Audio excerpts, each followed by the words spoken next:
అందుతోంది. Iran America యుద్ధం దాదాపు ముగిసినట్టే.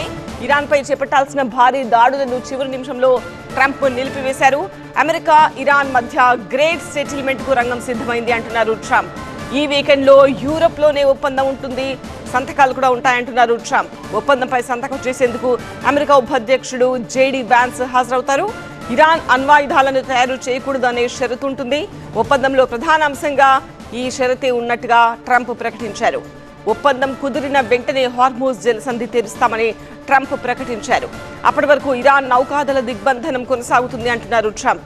America, Israel, Qatar, UAE, Saudi Arabia, Turkey, Bahrain, Kuwait, Pakistan నేతలతో ట్రంప్ వరుసగా చర్చలు జరుపుతున్నారు. గల్ఫ్ దేశాలు డీల్ను ఆమోదించాయంటున్నారు ట్రంప్. అమెరికాతో డీల్ దాదాపు పూర్తయింది అని ఇరాన్ కూడా ప్రకటించింది. ట్రంప్ నిలకడలేని వ్యక్తి అని మరోవైపు ఇరాన్ కూడా కొంత సందేహం అయితే వ్యక్తం చేస్తోంది. సుప్రీం లీడర్ ఈ డీల్కు ఒప్పుకున్నారు అని ఇరాన్ అంటోంది.